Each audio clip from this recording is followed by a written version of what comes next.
Well, it's official. The search for the next CEO of the United States Equestrian Federation has officially begun. After months of rumors, speculation, and questions about who would replace Bill Maroney, we finally have something concrete. USEF has retained an executive search firm, published the official position description, and opened what I believe is the most important leadership searches in modern American equestrian sport. And I've spent the last several hours reading through that job description, thinking about the process and thinking about what this organization needs, and asking myself one question: who should lead American equestrian sport into its next chapter? Not just who has the best resume, not just who has been around the longest, and not just who knows the right people, but who can genuinely prepare this federation for the next decade. And today I want to break down what we know, what we don't know, what I think the committee should be looking for, and later in this episode, I'll talk about who I think serious contenders are and what I would do if I were fortunate enough to be selected for the role. So let's talk about it. I think this search is different from previous leadership transitions because the environment around USEF has changed dramatically. Members today expect transparency. They expect communication. They expect accountability. They are comparing their experience with USEF to every other organization they interact with, whether that's a Fortune 500 company, another sports governing body, or even the technology platforms they use every day. The expectations are higher, and frankly, they should be. This federation represents thousands of members, dozens of recognized breeds and disciplines, Olympic aspirations, grassroots competition, horse welfare, and millions of dollars in annual operations. And that's just not another nonprofit. That's a complex business. And I think that's something people sometimes forget. Yes, we're a sport. Yes, we're horse people, but we're also running a national organization that has to be financially responsible, technologically modern, operationally efficient, and trusted by its membership. I've seen a lot of discussion online about whether bringing in an outside executive search firm was the right move. And personally, I think it was. Because executive search firms don't just collect resumes, their job is to broaden the pool of candidates, to identify people who might never have raised their own hand, to evaluate executive leadership experience, to conduct confidential outreach, to assess strengths and weaknesses. That is their expertise.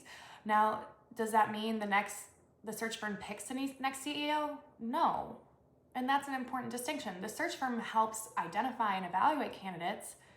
The search committee interviews them. The board ultimately makes the decision. And those are very different roles. And understanding that process is important because there's already a lot of misinformation circulating online. And honestly, I don't envy the committee because they're not hiring someone to manage day-to-day operations. They're deciding what direction American equestrian sport is going to take for the next decade. That is an enormous responsibility. Do they prioritize continuity? Do they prioritize transformation? Do they look inside the organization? Do they look outside? Do they choose someone who spent 30 years in horse sport? Or do they someone who's built large organizations? Somewhere else? Can they find a new perspective? Because those are not easy questions. There may not be one perfect answer, but there are some qualities I think that should be non-negotiable. And I think one of the biggest mistakes people make is assuming this job is simply about being a horse person. The job description tells a much broader story. It talks about executive leadership, financial oversight, strategic planning, governance, relationships with sponsors, staff, leadership, risk management, public representation, building partnerships, and managing a national organization. That's CEO work, and it's serious CEO work. And the next leader won't have the weekends to spend at horse shows. They will be managing people, budgets, boards, legal issues, communications, and relationships that affect every corner of this federation. And here is where I think our story is different, because one of the athletes has no voice. One of the athletes is a horse, and that changes everything. It's not like running another nonprofit where every stakeholder can advocate for themselves. Every decision affects horse welfare, competition, owners, trainers, officials, riders, breeders, volunteers. So when I absolutely believe executive leadership experience is essential, I also believe credibility within the equestrian community matters. The CEO doesn't have to be an Olympic medalist. They don't have to have won indoors. They do need to understand the culture, because they don't understand the people they're leading. They're going to struggle to earn that trust. And I want to make something very clear before I start discussing names later in this episode. This cannot become a hunter-jumper coronation. Yes, the names of many currently people being discussed are from the hunter-jumper world, and that makes sense because it's one of the largest sectors of USEF competition. But USEF doesn't exist solely for hunters and jumpers. It exists for dressage, eventing, driving, endurance, vaulting, paradressage, reining, and then you get into the breeds: Arabians, Morgans, Saddlebreds, Friesians, Welshes, miniatures, and every other recognized breed and discipline. I think the community should be looking just as seriously at leaders from those communities. If there's an exceptional executive in dressage, talk to them. If there's someone in eventing who's has an built-in outstanding organization, please talk to them.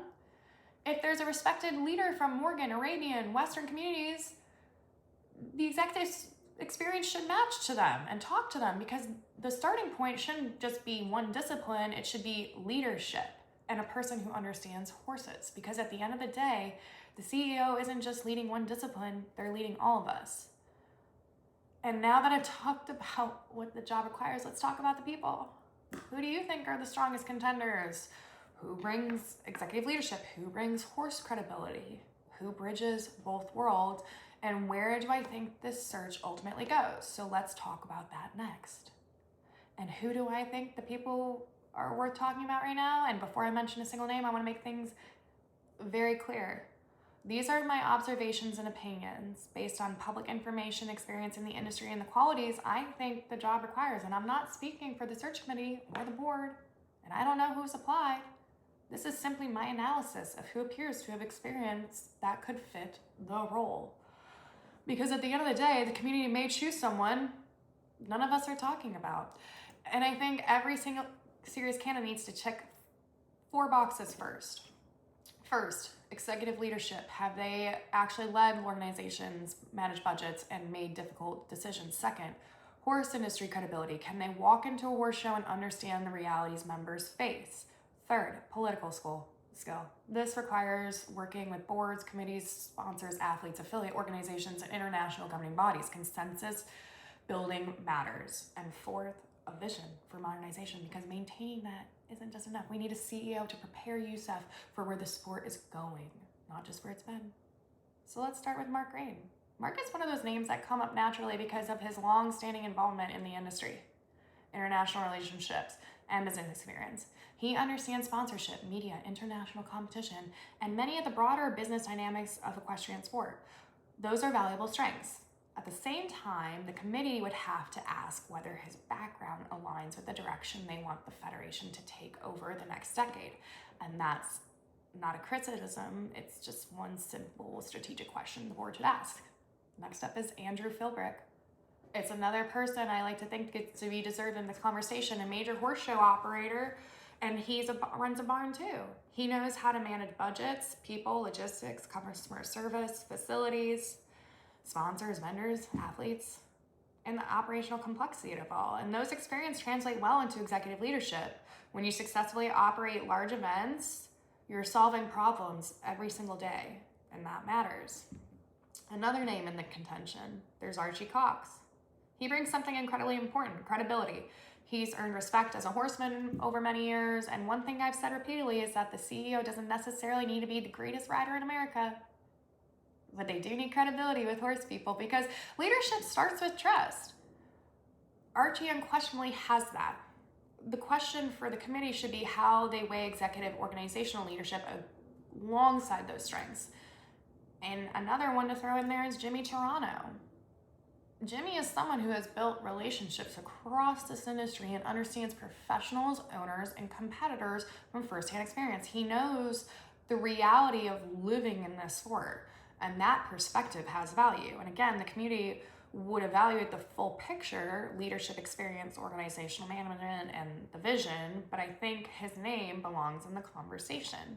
And last up, we have Sonia Keating to receive some attention because she has deep institutional knowledge and she understands the Federation's operations and has been part of it for years and can be a real strength. But at the same time, we may want a significant change from the current continuity that is in there and a fresh air. That's a strategic decision for the community to weigh. But there's another thing to consider, and here's where the conversation becomes very important, because if it does come only from the hunter jumper role, we've missed an opportunity, because there are remarkable leaders throughout American equestrian sport. Like I said before, we have dressage, we have eventing, reining, driving, all the disciplines, all the associations, all the affiliates.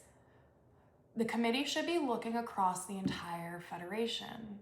If there's someone from that discipline, please bring them in. They might have a compelling executive experience or a vision for the industry that others might not be looking at.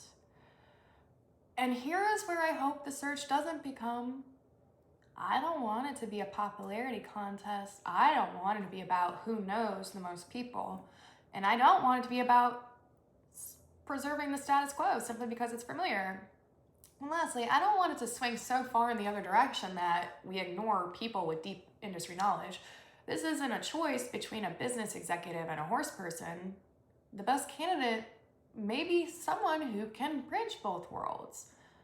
And if I were sitting on that committee, here's the questions I'd ask every single candidate. Tell me about the time you led an organization through a meaningful change. How do you rebuild trust after conflict? How do you measure the success of a CEO? And what would your first 90 days look like? Because how do you improve your communication with your members? And how do you balance Olympic sport with grassroots?